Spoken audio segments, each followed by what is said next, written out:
In 1984, Marvel Comics unleashed X-Men number 186, LifeDeath, and it shattered everyone's expectation about what a comic book could be. Instead of battles and energy blasts, Chris Claremont and Barry Windsor-Smith delivered a quiet, devastating character study. LifeDeath is more than just an X-Men comic. It's probably the most human story that Marvel ever published.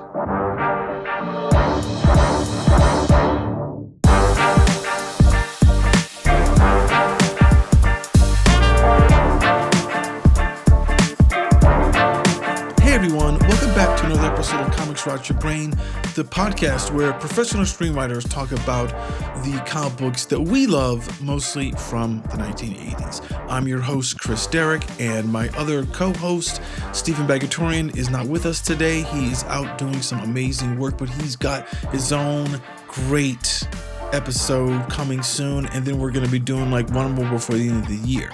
In this episode, I'm going to be talking about the fan favorite LifeDeath by Barry Windsor-Smith and Chris Claremont. This might have been it's obviously one of the high points of that run that Chris Claremont did for so long. You know, this is one of the most intimate X-Men stories ever told, and it takes place after the chaos of the Dire Wraith War, and so with this issue, like, the story slows down. It's not about fights. It's not about powers.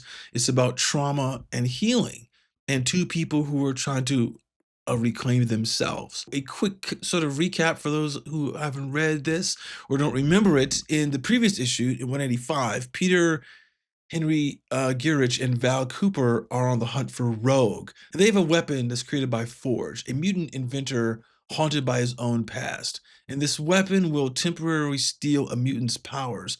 But Gyrich selects the overdrive setting, fires the weapon, but hits Storm instead of Rogue, and that steals all her powers. And Forge rescues the powerless and near catatonic Storm from drowning and takes her into his possession.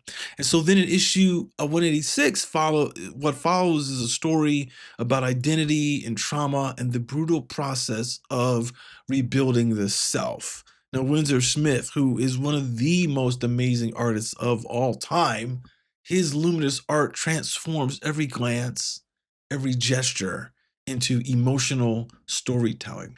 This is the first LifeDeath. There's another one that comes much later, and this is like one of the best comic issues ever that explores the psyche of what it means to be a superpowered being with such grace and beauty and sorrow.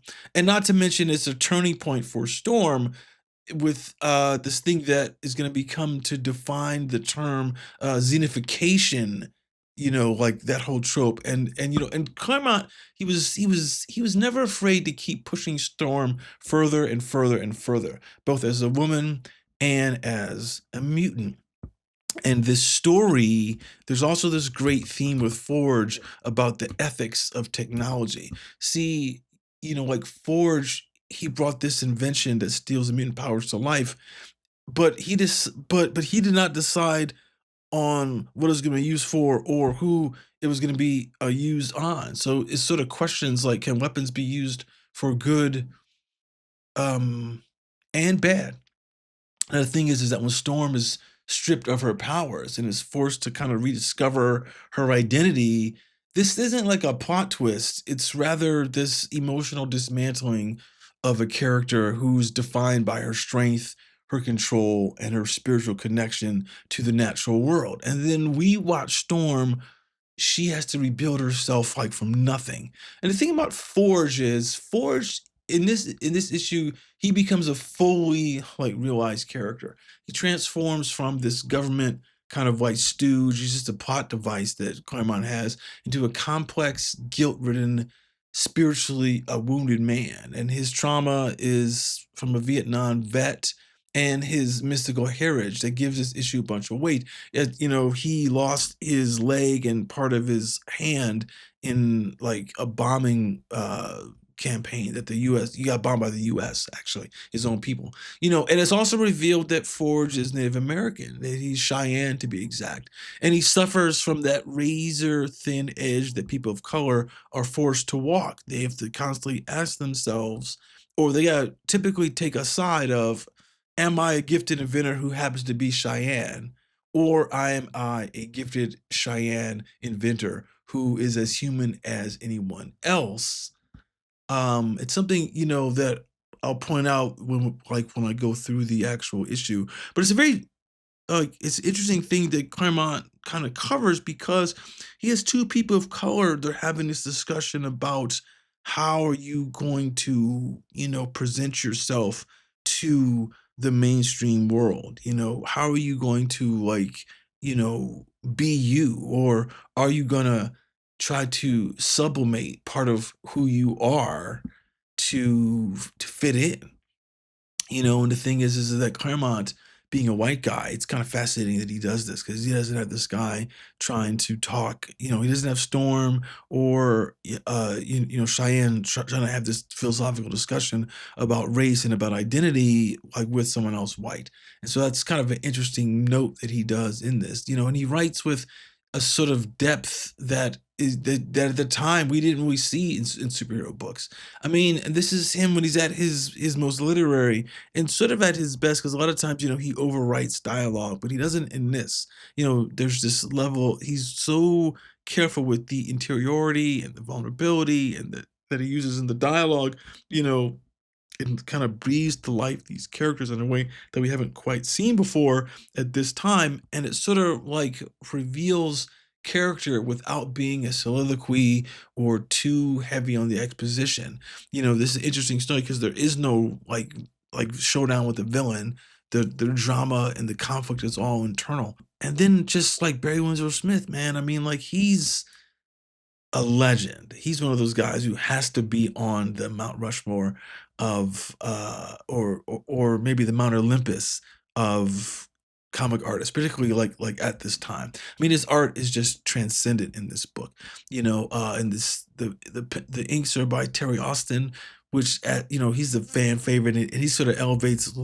He elevates almost everyone's work, but he really elevates the work here. And it's just kind of sad that we never saw enough Barry Windsor Smith like comics at this stage in his career when he's like so mature. I mean, yeah, we have the Weapon X saga, which is I guess like maybe a few years off from this, but I can't remember when that came out, and that was good too. But like there's the painterly textures, the faces are so expressive, the compositions are unreal.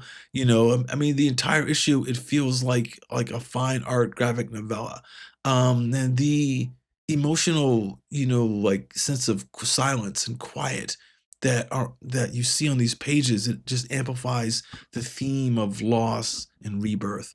Now, the thing about this comic, this Life Death, is expanded what an X-Men story, it could be. I think that Claremont, he laid down something fascinating in that graphic novel called God Loves and Man Kills, but that was like a limited print run, and it was expensive as hell to get at that time, and not a lot of people probably read it or had the means to read it. And they weren't doing all the endless reprints and things like that they do now with stuff. So I think he wanted to come back to what he knew he could do and really, like do something touching, and something mature, for a superhero comics. There was no spectacle. There was it was character and emotion above the continuity. I mean, like the continuity doesn't break, but it's just interesting in terms of like what he does and how he does it. And it's sort of amazing. I'm gonna get into the recap of this. So, it starts off, just the cover is sort of an amazing cover. Like we see Forge and we see Storm, and they're both not in costume, and the way this is painted, like it feels almost like it's Buddhist in a way. I mean, the way that he's standing, like and the way he's holding that cane, it's like it feels like some kung fu master from the past.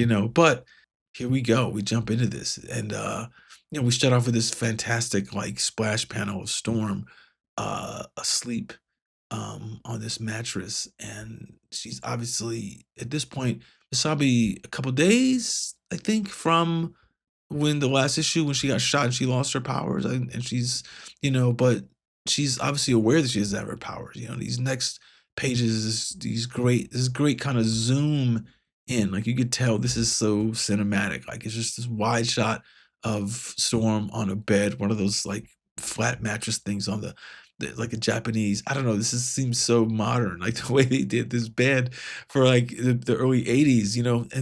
And next panels we jump into her, and next panel we jump in closer to her, and we see she's awake, but she's not wholly present. And then Ford shows up, and he's got some tea for her, and he's just trying to get her to like just you know to be present, and then she won't even talk to him.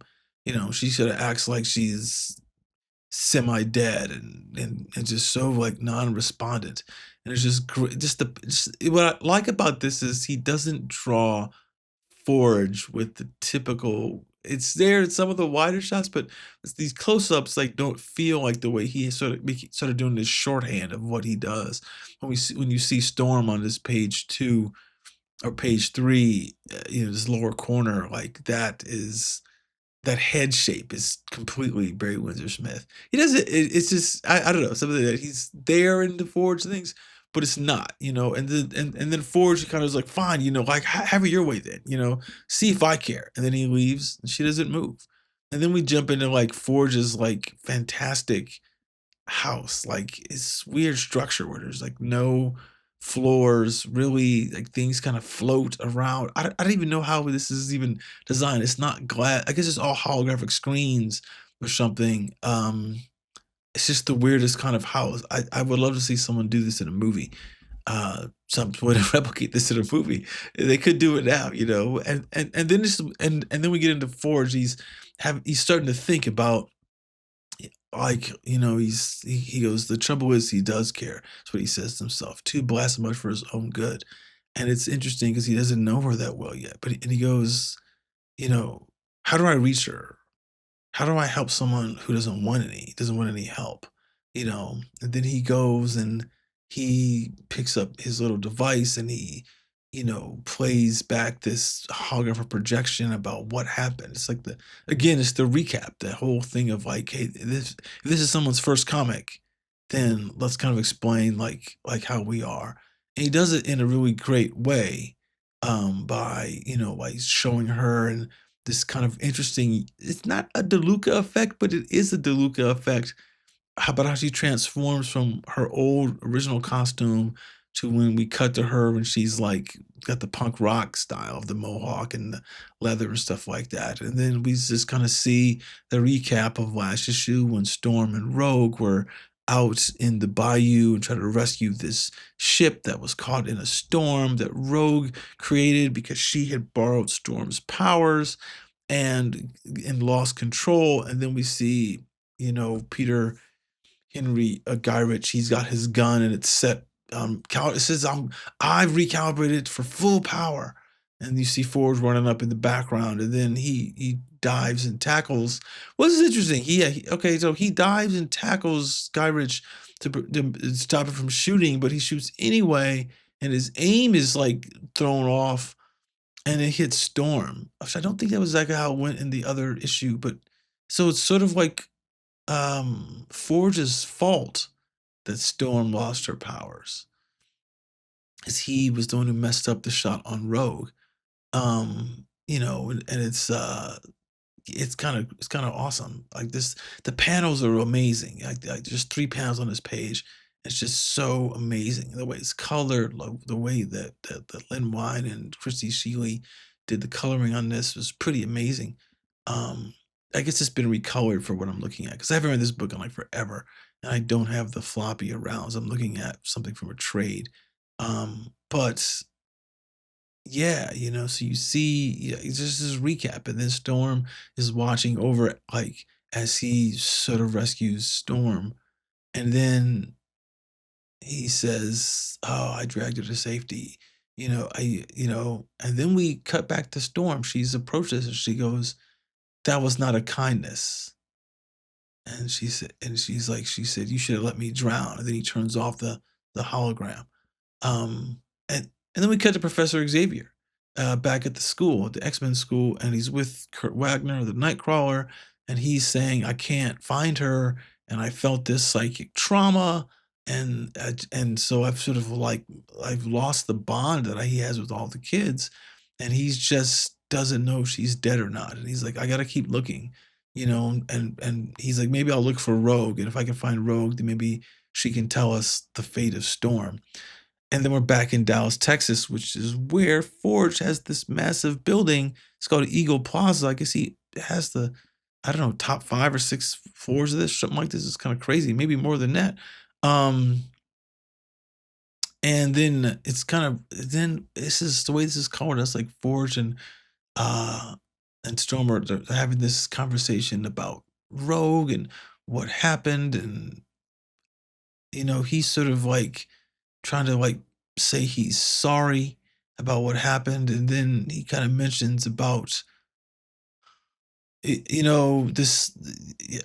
It's interesting thing with Storm. Like she mentions that she used to be like a pickpocket and a thief in Cairo, and then she steals, or she picks like Forge's pocket. She steals his control console, and then but like just the way this is colored and like the look on Forge's face when he's looking out the window, and there's just a sadness in the coloring, and there's sadness.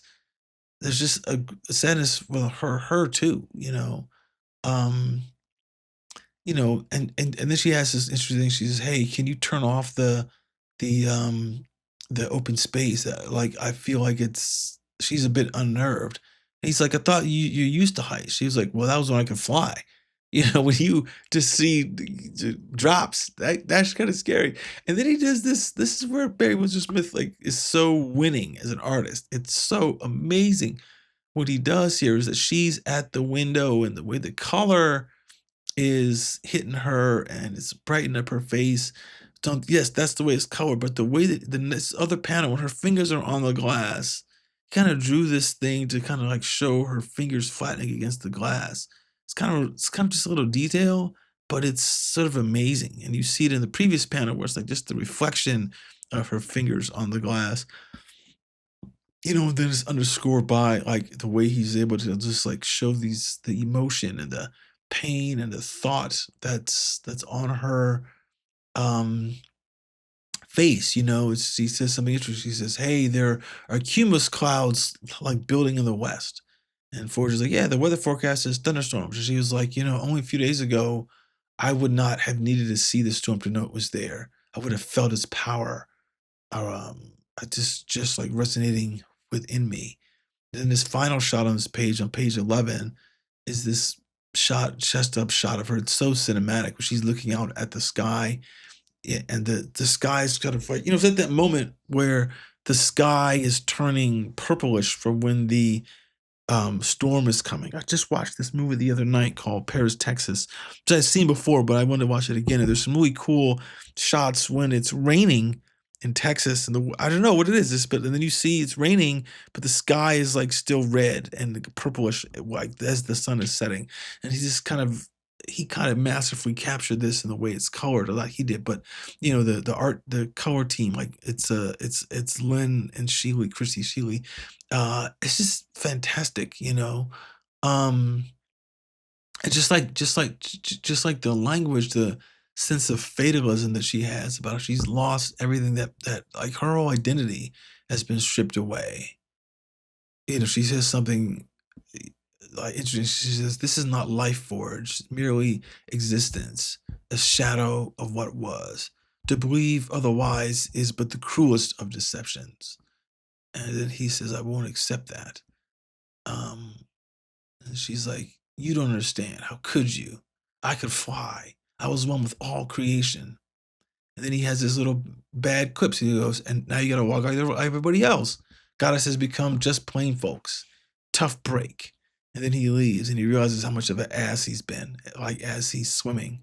He's just like, and he just says, he has this sort of a thing where he kind of is talking about how he was like, "This is a problem I had." Is here in the earlier pages where he's like, like he had to go see a shrink, I guess, when he came back from Vietnam. We catch him swimming, and it's drawn in a cool way where he's in the water, where we see his hands and his chest and his head, but we don't see his legs. And then, we see him swimming, and it's just there it is, and then he sees I mean, he talks about how he almost killed himself, which is interesting. So he kind of understands like where she is, and then he finally turns on and sees her. She's in a bathing suit and she dives in and she's like, "Hey, race to the other side."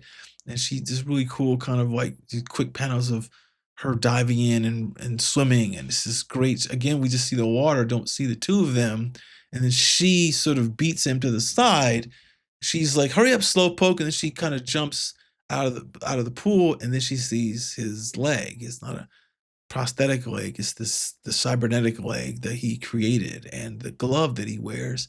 Um, and she's sort of like, you can tell by her body language. She's looking in her eyes, she's like, "What is this?" And then the way her body language is in the next panel, it's more it's like she's shocked. And it's kind of cool, and then he's like, you know, and they continue their conversation, and she's like, "I'm gonna help you." It's this whole thing that people who are handicapped or whatever, physically disabled hate is when they people who are not try to help them. They're like, "Because I gotta manage my own regardless," and he's, it's interesting that Windsor Smith never shows the stump, never does that, which is he like the way he's drawn it. I don't know why he didn't do that. It's kind of funny because it's so interesting. At this point, it's so important for us to know that he's also no longer whole the same way that she is. And this page this last panel on page 14 when he's like, "You see, Aurora, I do understand," and he's fitting the leg back on, and just again the body language on her is just such great storytelling. Like I don't know if enough comics artists are really amazing at telling the body language like this, but he does an amazing job. It's sort of it's wild of how good it is, Um, and he's talking about like he's got a if he didn't he talks about he got a knack for inventing. I'd be hobbling about on steel pen and wearing a hook in my right hand used to be, you know. And he sort of shows like the scars on his body. Finally, we see these scars where I guess there was like shrapnel that went in, and he talks about his friends that he lost, like when he was in Vietnam. And then we have some more of this awesome kind of like page layout, setup, paneling that Barry Windsor Smith does. Is he goes, she's like, "Home from where?" And he goes, "The war, Vietnam." And she's like, "What happened?" He goes, "I got too close to a bomb." Or maybe not close enough, depending on your point of view. The time I wanted to die, I was pretty determined to. I tried to do the job myself, and it's these three successive panels getting closer, and it's a two shot of them, then a single on him, then it's like one of those like Sergio Leone kind of close ups of just the eyes, and he goes, "No luck though, I'm still here," but there's this devastated, far away look in his eyes when he says this. It's like he's the irony is underscored by the art in a way that I think is pretty masterful. And then she's like, "Yet you tried to decide," and then she hits showmates him with, "Yet you tried to deny me the same escape." And he's like, "With life, there's always options, possibilities, hope. You never know what'll happen next, for better or worse. Death may be certain, but it's also final. Once done, it's done. There's no second thoughts, no going back. I thought that was what I wanted. I'm learning differently." And then he says, "You're shivering." She's like, "I'm cold." She's like, her body, her mutant power would always kind of keep her body temperature right, whether it was in the wind, cool in the summer, hot in the Arctic, all this kind of crazy stuff. She's like, something I just took for granted. And it's just the sooner I become used to that. And then we cut to the next part of the story. We cut to Val Cooper is meeting with this guy named Phil, who's I guess one of her underlings. They're just having a conversation about what happened, and they can't find Rogue, and this is probably like their careers are probably like nosedive because of what happened, you know. And it's like, it's crazy. She's just like, "Good night." They're just like they have no idea what they're gonna do. And then Phil, the guy, he's sort of talking about her and is like, she's not look good. She's like, yeah, her career's is gonna nosedive. Then he gets in his car and he's sort of like, wait a minute, did I hear someone? What's going on? And he's talking, he's thinking about getting home to his wife, and then wham, human. It's the dire wraiths. They appeared, and he just sends his little like coil like into this guy's face, and it's again this artwork. It like hits this guy's forehead and like sucks out all of his interior, all of his brain and everything, and like just he collapses into some weird kind of, I don't know. It's so disgusting, and it's one of these things that every once in a while, like the Marvel characters, the demons and stuff, would just be so sort of foul, and then it kind of like transforms, like and takes his shape. Of this guy named Phil Rosen, and he's like, okay, the dire race is like, now I have the memories of this human, and I'm gonna go after the others. And they're gonna go after like Val Cooper, and it's like she is he was just knocking at the door in her motel. She's getting out of the shower. She's like putting on like a robe, and it's I mean, it feels like in a more mature book, she'd be a little different. What's gonna happen next? And then like the door opens up, and Phil Rosen's there, and he comes in, and he grabs her, and he's like, "I'm gonna kill you." And he goes, "Oh, what's going on here? You're talking crazy." And then she sees there's the dire wraiths behind him. There's two more of them, and then before she can go crazy, that's when Rogue shows up, and she's like, I'm after her. I'm after Val Cooper. She's mine." And then the dire wraiths are like, we have to kill her. And then Rogue goes hog wild, like on these people. I always say that, I just said the word hog wild, which is funny because some people say ham as in hard as a motherfucker. Those are both pig references. I'm insane.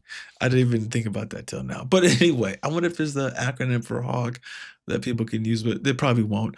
But anyway, so then it's like it's Rogue is fighting the dire wraith and Val Cooper. She fights the human one. He pulls a gun. She's like obviously trained with some CIA techniques, and she beats this guy because she knows that the wraith has got the human weaknesses and needs this guy in the nuts.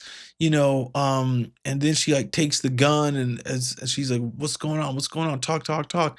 And the alien was like, "I ain't telling you a damn thing." And then she just shoots him in the face. And then she's like, "I gotta run because I just killed someone." And Rogue is here, and she's gonna try to kill me. And then Rogue is like fighting this creature, and she's wearing clothing, but she's not wearing her costume.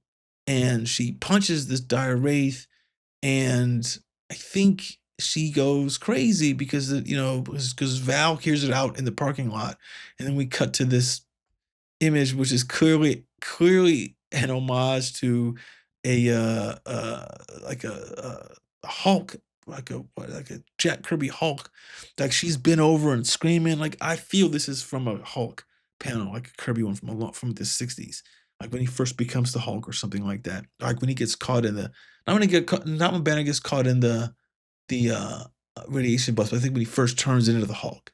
I could be wrong, but she's screaming, and then she's kind of like she's sort of fighting what's going on because she wasn't wearing her gloves.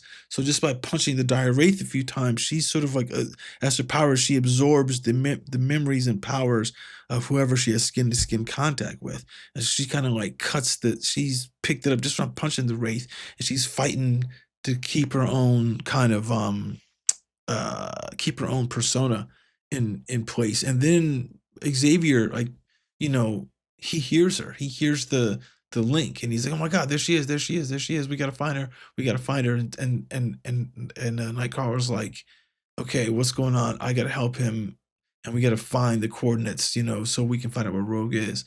And then his helicopter shows up. I have no idea what this helicopter is here for. But then Val Cooper, she hops in the car that the guy named Phil was in before he got killed, and she's like, "Oh my God, there's too many cars in here," and she's got to like just ram the cars out of the way like some demolition derby, to escape. And she's go bam, wham. It's kind of a cool little sequence, and the paneling is kind of interesting. It's like it's canted in the top row, the canted the other direction in the middle row, and then she escapes out into the street, and she's just zooming off, and then she sees the remains of Phil's clothes, and on the seat, everything is covered in some sort of slime. If the wraiths catch me, that's all they'll be left to me. And then we see a hand grabbing at her and it says, "Surprise, sugar." And there's this amazing fucking panel on page 25. The top panel is Rogue. She's grabbing the steering wheel and she's grabbing Val Cooper by her throat and her chin, and like he's yanking her back, by the neck, and then they ram into a tree off road, and the car's all broken, and then Rogue just like absorbs enough of Val's memories to see what's going on and understand what's going on. And then she realizes, oh, there's this dude named Forge and he's a inventor, makes up for the government. But what's his connection? No, no, no. She realizes the thing about the gun, about the weapon that stole like Storm's powers. And yeah, it's pretty awesome here what what goes on. And but this page, like these four panels, like Windsor Smith is doing masterclass kind of work. Like it's just awesome. Um, it's inked in an interesting way. Like, this doesn't feel like Terry Austin's inking it. It is, but it doesn't. It doesn't feel like it.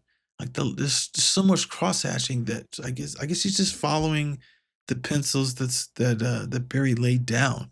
His style is a lot more illustrative than what most comic people do.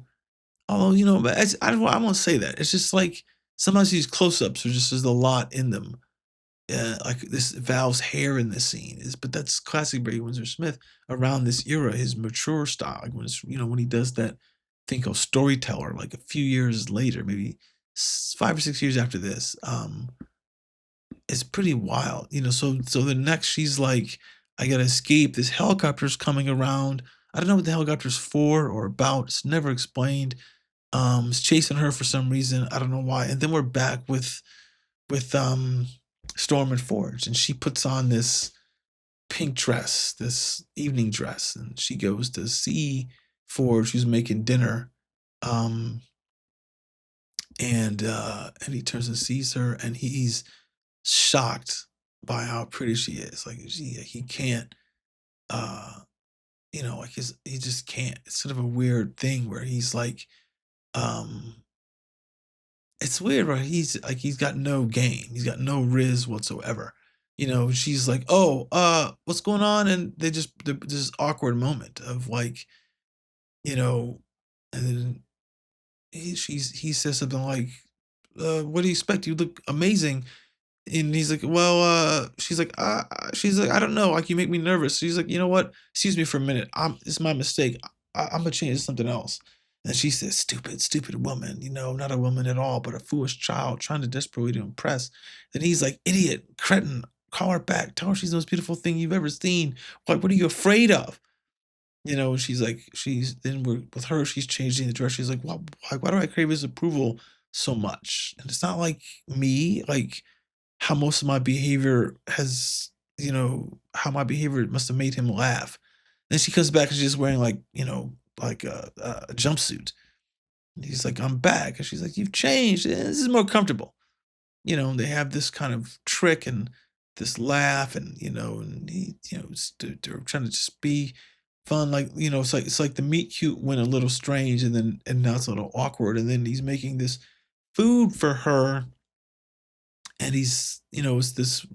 I think it says it was here. Maybe I missed it earlier on when he was talking about, I guess, the recipe from his grandmother, who's like Cheyenne. And then, like he gives her some champagne, which she's never drank before. And they just have like a kind of interesting kind of, not a first date, but there's this moment of their sexual chemistry is being um, built up. This like interesting sexual tension. Um, and she says, "Forge, are you an Indian?" Like it's wild that she says that. I guess no one was using the term like Native American back then. I think they were trying to like get it in to be used at that time. He's like Cheyenne, and then she's like, "Oh, have I offended you? Is this a forbidden subject?" And he's like, "No, no, it's a core knowledge. I'm proud of my heritage, but this has nothing to do with who I am or the life I lead." She's like, "That sounds clever. Well, the path of destiny doesn't always lead to where we want. I mean, you began as a thief before joining the X-Men. True. And did your life change as dramatically?" And then he just leaves. He says, "I better check the food." It's like he doesn't want to confront this. Like this is this. It's I think it's so it's interesting because as I was saying earlier, like people of color have this conversation amongst themselves, but I don't know a lot of like the cross conversation of different people of color who have that um the like, how do we deal with the oppression, how do we deal with the identity sublimation, how do we deal with the code switching. And I'm sure like we talk about it to inform other people, particularly white people, about the oppression, but the way that everyone who's a person of color, the oppression on you is slightly different. It's like, like the terrible thing is they talk about there's a hierarchy in terms of like, how you fit on that scale from, being the next to white, and obviously being black, you're the farthest from it. And like, where does the Native American, the Latino, the East Asian, or the South Asian, or the Middle Easterner, fit within that spectrum between black and white? And I just don't think there is enough of a conversation about that. And obviously, as we've seen with the rise of ICE and all this kind of stuff going on in the current moment, um, you've seen a lot of people. There was the Asians are beginning to recognize something they didn't recognize.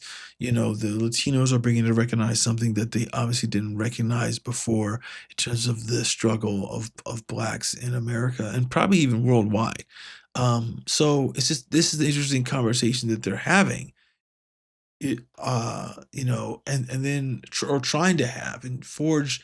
He as I said earlier, he mentioned that this chicken soup he was bringing Aurora in the opening pages, is from a recipe that his grandmother gave him, and he's not. He said he's proud of it, saying it like he's not. Like what's he gonna say? He's not, but he's obviously doing. Like what he's doing for the government is like he's tap dancing for his humanity by showing these weapons to Gright, showing how important he is, and also someone who like sacrificed his body for America in Vietnam and came back less than whole. That also has to eat on him on a certain way. Well, I'm assuming this is like me being a writer thinking about how the character works. It's like it has to eat on him because he's now got these two strikes against him in terms of the eyes of the mainstream. He's a Native American and he is disabled. And, that is, but he's a mutant too, which is something he's keeping from everybody, particularly his employers. And, it's interesting how he just sort of tries to like, like, use the banter to hide from this, and then next thing you know, it's like it's one of these great moments in suppose not great moments, but it's one of those tricks you have in writing scenes. Like to make a good scene really great, which you have to have the conflict in the scene, and then you're wondering who's gonna win, like whose point of view is gonna prevail. And so there's always three outcomes to a scene. Character A wins the scene, or character B wins the scene, or something interrupts it and it's left unresolved. And in this moment, it's left unresolved because Storm's like, "Listen, do you hear thunder?" And he's like, "Oh, the storm must have reached us." And then he's like, "Well, hit the yellow button and see." And then like, it's this holographic thing and it's pulled the storm, it's projecting with the storm outside the storm and everything. And she flips out. She's like, "Turn us off, turn us off, turn us off, make it go away." Like, she's like, and she's so terrified that he has to wrestle the controller away from her, and she's like, it's done, you're safe now. And she was like, excuse me, I felt so small and insignificant in the face of the storm's fury. Forge, I was so afraid. And then he says something interesting. He says, "This will pass, love. You'll cope." Now he's not British, so why is he using the word love unless he's kind of expressing this sense of his feelings are growing for her? Um, and she's just worried about how, what's interesting. So now she sort of talks about how she had to keep her emotions in check for so long. She had to be so emotionally sort of shut off because she restrained, because she realized that her powers were also tied, or her emotions would affect her powers, and she could kind of cause, which you've seen a lot in the character early since she's been introduced. She's angry, there could be a thunderstorm, or it could be fire, or a lightning strike, or when she's happy, she could cause like the sun to shine, or she had, it's interesting, and now she doesn't have any of that, and she just feels like I have to be. She says the great. She's yeah, this is why he explains why she changed, how she went from at the end of that one thing with the Morlocks, and why uh she had stabbed Callisto. I think this was issue like 170. So this is about a year ago, like a year in time, and for the readers. But she says it's just a couple months. She goes, to protect myself and those around me, I cultivated an absolute serenity of mind and body, so much that I virtually lost all awareness of my sense as a woman. A few months ago, I cast away those restraints, which is when she fought and stabbed Callisto and took control of the Morlocks, which is a great issue, penciled by the wonderful Paul Smith. And she was like, I can no longer endure my self-enforced spiritual celibacy. So I rebelled. I cut my hair, changed my clothes. Like you, I denied it as completely as I could my old world and self and beliefs. And now, what the irony, the problem no longer exists. I need not fear my feelings, for the only person affected, the only one at risk is me. And then he like touches her and takes her hand, and he's like, not quite. And then here's this tender moment where she's opened up about why she, there's that great moment in the issues, but I don't know what issues. It's 172 or 173 when she comes back, and Kitty Pryde sees that she's cut her hair and everything, and she goes crazy for this moment of like, Storm is now no longer, like this idol for her. Although the new Storm that we know now with the Mohawk is actually the better idol for Kitty Pryde, as we will soon see in later issues as the story continues. But this was 40 years ago. So, and then like Forge bends down and kisses her and says, "You're beautiful." And then he suggests, well, you know what? It might not be permanent. I might be able to save you. And she's like, let's not talk about this, because she like doesn't want hope. And I think she's just like thinking like, I've just come to realize that like, I don't need to necessarily be Storm. I can just be Aurora. What's her last name again? Monroe. And I need to find out who that person is, because I've denied myself for a long time. And then before they can really get into like the little argument about, well, I can help you, a typical man thing, like, hey, let's not worry about your feelings. Let me help you, like, logically. The phone rings, and it's she he's like, hey, I gotta take this call. She's like, sure, count on it, and then she's like, hurry back. She wants to like get back into this vulnerable, true, intimate moment with him. And then she picks up the phone, and when she's hanging it up, she hears the word Rogue's trademark. And then she's like, what? Oh my God, what's going on? And then Storm's like, alive. She's alive. Rogue's alive. So she listens in on the conversation, and she hears that Forge was responsible for the weapon, and this whole kind of thing. And Guy Ritchie is like, you're emotionally involved and blah blah blah, you're compromised, and then she's like, no, and then like she overheard, and then she's like, I gotta get out of here. I get out of here. Like she's like, now she knows that maybe she's been duped, and she tries to escape, but Forge turns on his little like holographic stuff, so she can't see where where the floor is and where the gaps are, and then she like kind of falls, down, and she lands on the sofa.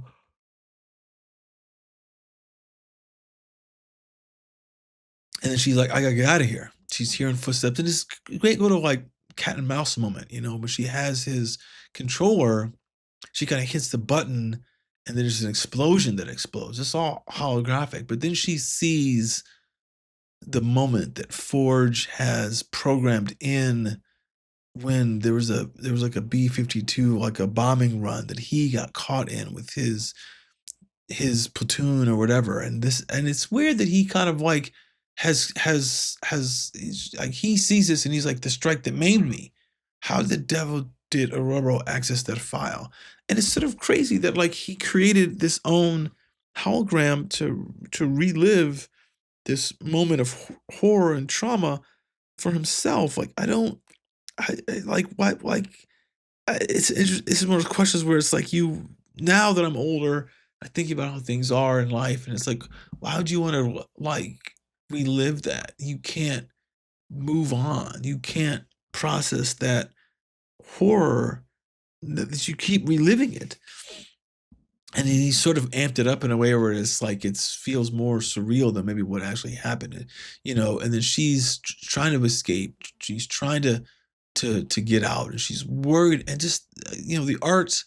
It's this page here. What is page is this? Is page 34. Like there's just 3 panels, 3 strips, like tight, thin strips. It's just sort of amazing level of storytelling that Windsor-Smith is masterclassing it always. And I think John Romita Jr. was drawing the issues around this, and I was never really a fan of his run on X-Men. I liked his Spider-Man work better. And obviously he got better as he continued to keep still working now. But this is but the jump in storytelling of the ability, because Windsor-Smith, he got big playing doing Conan, the early Conan, the early 70s, which is like 10, 15 years earlier than this. Maybe I guess 10, 12 years old. I don't remember. It's at least 10. So he's way more advanced in terms of his ability to like design a page and what the layouts are going to look like, and he just kills it with this. It's unbelievable. You have to look. You guys will see it in the video. It's pretty amazing.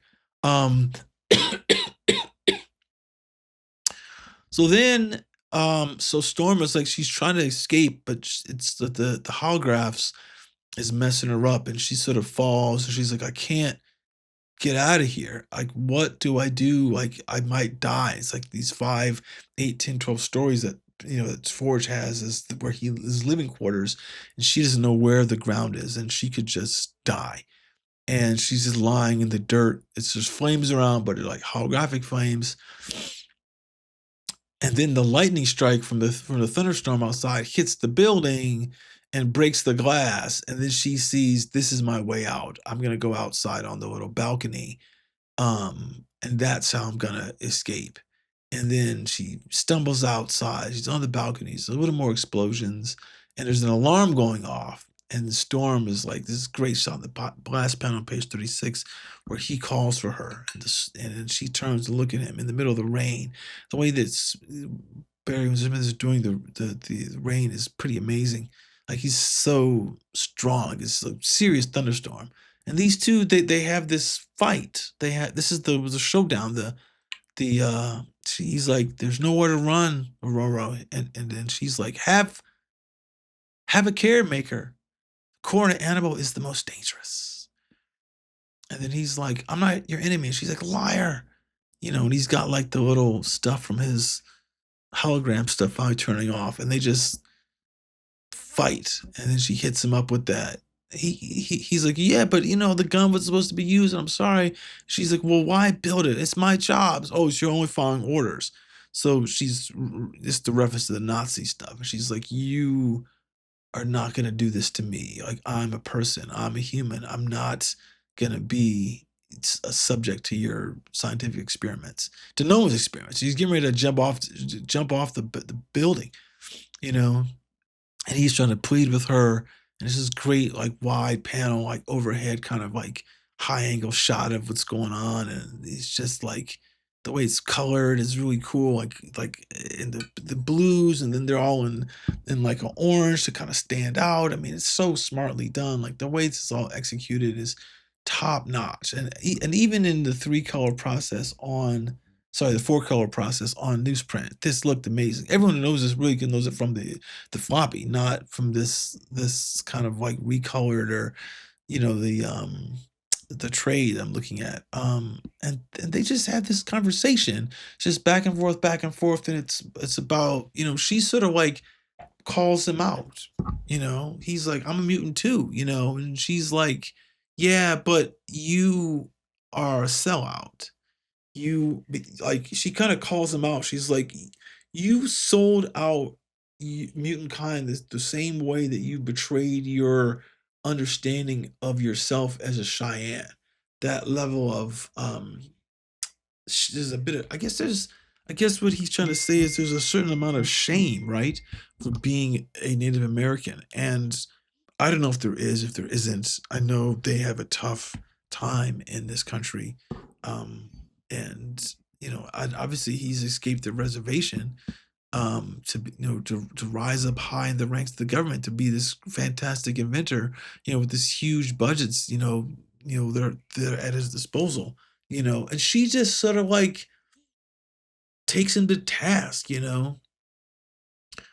um, and she's just like, he's like, I can protect you, and she's like, are you blind? Do you think me an utter fool? She turns around, she says, all you learn from me will be told to Gyrich, who will then use it, with or without your help, and certainly not your permission, to subjugate or destroy mutant kind. Our people force, does this mean nothing to you? Like, she's calling him like a race traitor, which is sort of fascinating. She goes, what else did you sacrifice with your heritage? Honor, decency, humanity, and to think, I wanted to impress you. I wore that silly gown. I unburdened my heart to a man who could care less. And he's like, no, that's not true. That's not true. That's not true. And she's like, who've forgotten how, if he ever knew, to care, to think about other people. Because, yeah, to be this kind of thing, she's making the point that it's like you've had to like sublimate a bit of humanity to work for a hunter for the government, for your own people. Um, and even though the government doesn't know it about you yet, you submitted it to me. And she's just like, stay away from me. And she just cracks him in the jaw. Another fantastic panel. Smith is just it's just insane how good he is.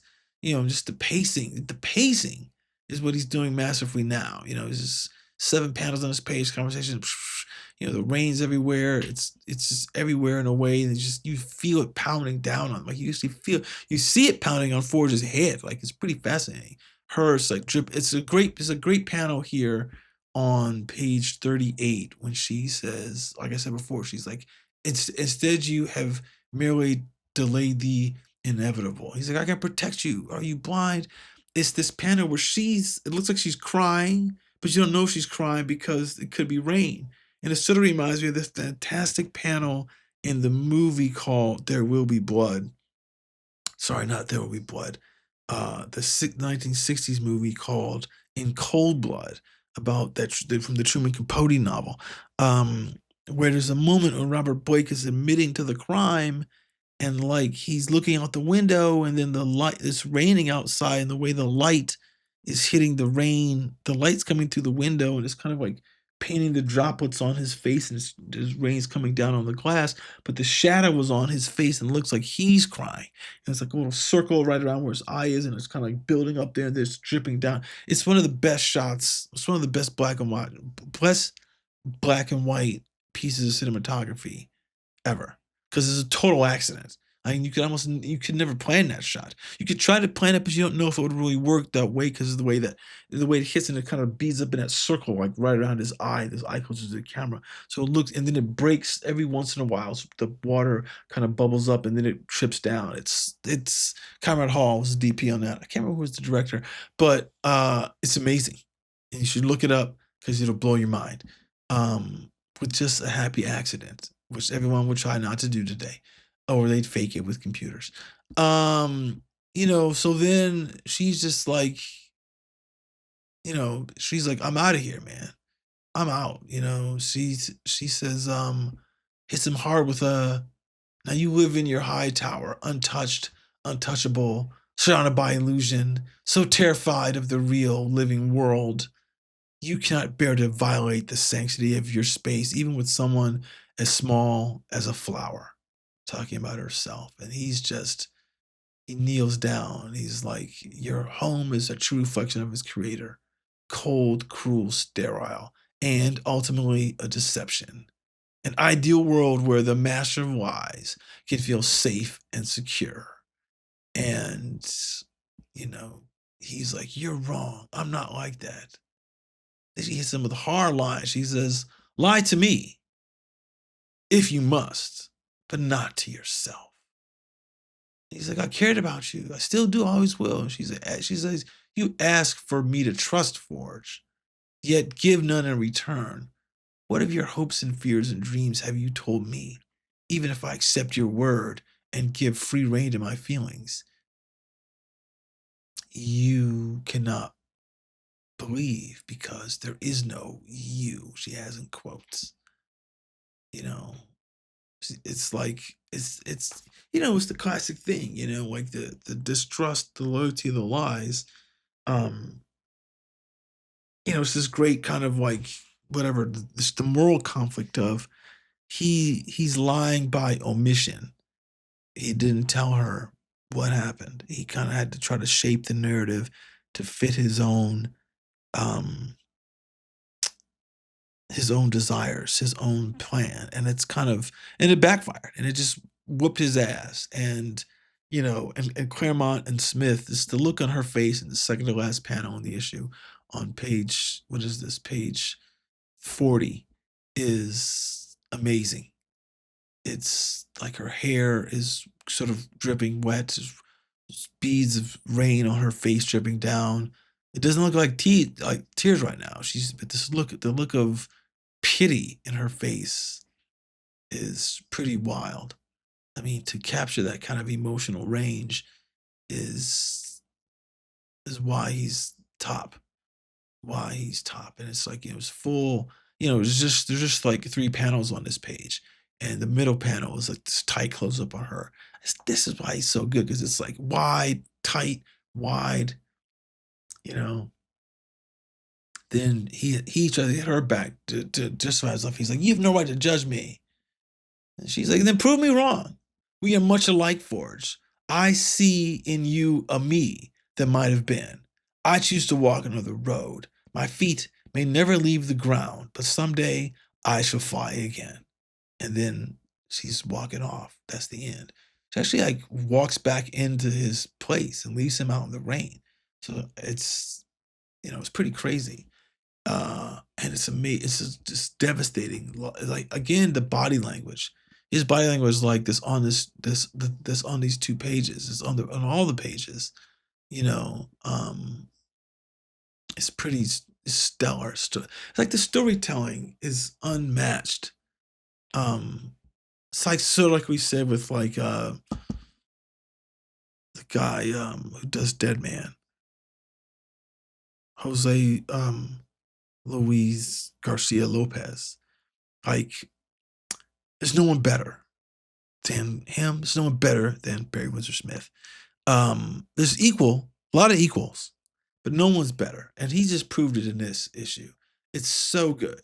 And Claremont, people, whatever they have their complaints about him, he stayed in the book too long, in my opinion.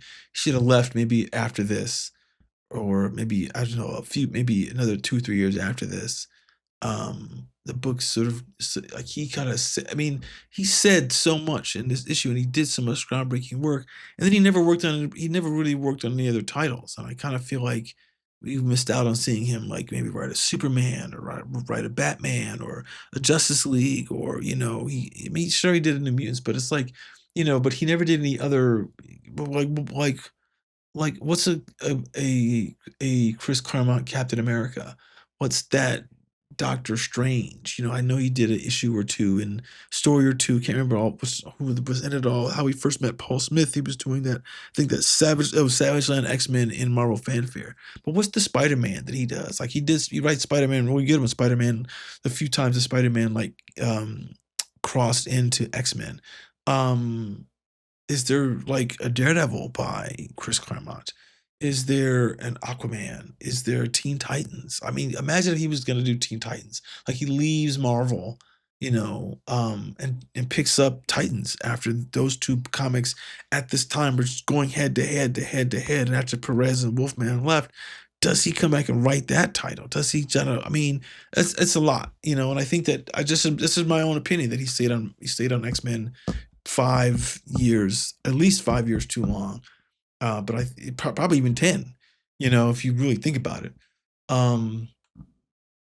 But he showed how much of a master he is at like really getting into the emotional core of characters. I feel like Storm probably was his favorite character of the new X-Men. I mean, her transformations and what she went through was sort of the strongest. This girl from East Africa, like Ethiopia and Egypt type area, in that northern corner.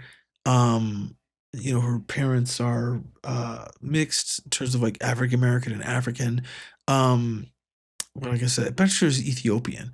But I mean, her last name is Monroe. I can't remember. I just don't remember the details of. But anyway, he takes it from this girl who's like, and as she said in this issue, she kind of like had to become this goddess. So to turn off her feelings to assuming a control of the X-Men after Scott Summers leaves when Jean Grey dies and after the battle on the moon when Phoenix dies.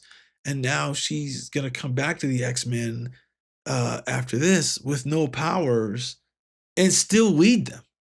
And which is kind of crazy if you think about what they go through next. I mean, she eventually gets her powers back, sure, but I still feel that Claremont did such a fantastic job with her, and I kind of realized like what would it have been like if he was writing like Donna Troy, because he does such a great job with her, and he does such a great job with Kitty Pryde later on. And obviously, he does a great job with Rogue too, but I think that Storm, and he may have said it was his favorite character. I don't know. I've never read any interviews with him.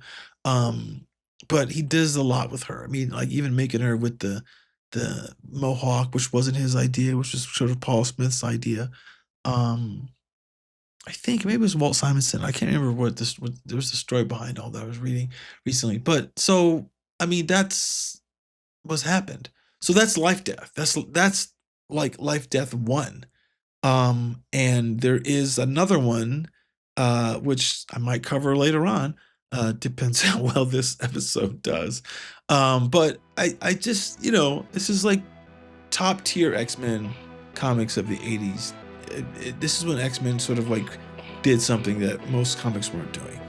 They kind of reached, and I said it earlier on, like the intro, it's like they reached into the psychic life, the underpinnings of these characters with what they had to deal with things that weren't so much having to deal with them being mutants, but like who they just were as people, like who they were, like how they were struggling with their own sense of humanity and their own sense of the human condition. It's pretty fascinating what he was able to do in 48 pages. Something that he could spend like a year writing comics and he would never get this emotional, this intimate. Got here a little bit around like 172 with Wolverine when he got married, and then I'm pretty sure he wrote the Wolverine miniseries that Frank Miller drew, and that there's just that sense of that where Wolverine felt like, you know, it's the Gaijin as the outsider. Then he marries this high, like almost an aristocrat Japanese woman, and what that's like. And my memory of this was, it was so powerful. And I, you know, he did so much that I think this is pinnacle X-Men. So that's it for this episode. Please come back when you get a chance and listen to some of our other stuff. Obviously we have some great issues with Atari Force, all this other stuff. Steve will be up next, or Steve and I will be up next talking about another interesting book. So come back shortly and we will see you soon.